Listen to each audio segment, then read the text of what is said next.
सभी कि अरे घुंघुटा उठाव तनी धनिया हो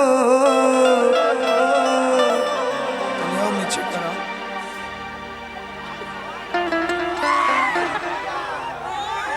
शर्मा देंगे। ये ऐसे ला जाते बुझा दे रियल में आज सुहाग रात में हमारा ऐसे ये नहीं देखे है क्या, इसमें कौन सी बड़ी बात है। तनी बढ़िया से भाव में आ जाइए। हाँ ओ हो सुनर लड़की ऐसे ही ठीक लगे मेहरारू सुनर भी तो गाँव भर ना देखेब आए मेहरारू सुनर भी तो तोप के रखो नहीं तो ऐसा देवर बड़े सा फिर कह लगे मैं देवर पे रहूंगी कि घुंघुटा उठाव तनी धनिया हो अरे धरती के चांद देख ली घुंघुटा उठाव तनी धनिया हो धरती के चांद देख ली। धीर धरना ए राजा धीर धरना धीर धरना ए राजा धीर धरना। धीरे धरे खातिर हम बियाह कैले बनी बर्दाश्त होता। हाँ। अरे सबके सूझ जाए दीदी अब बुझ जाए दीदी। आई हो राजा हो तंग जानी कर ऐसे धनिया हो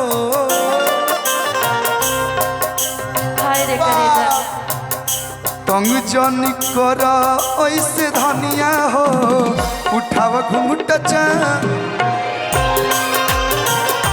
घुंघटा उठावा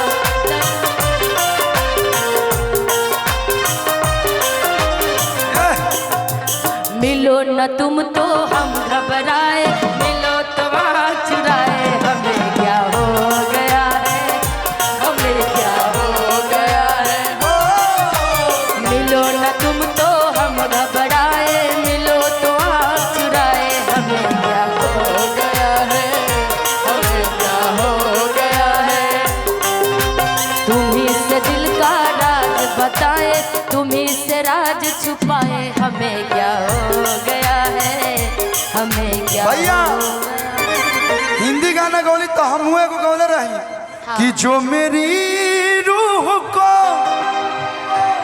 चैन दे प्यार दे वो खुशी बन गए हो तुम जिंदगी बन गए हो तुम।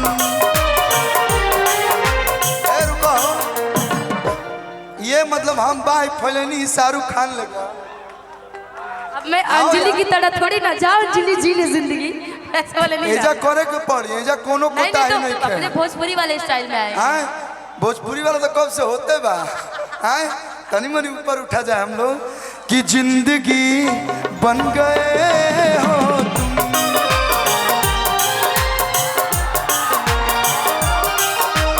ये हो सांवली सुरतिया मोहनी मुरतिया सांवली सुरतिया मोहनी मुरतिया बड़ा नीक लागेला कलू जी के बतिया बड़ा नीक लागेला कलू जी के बतिया।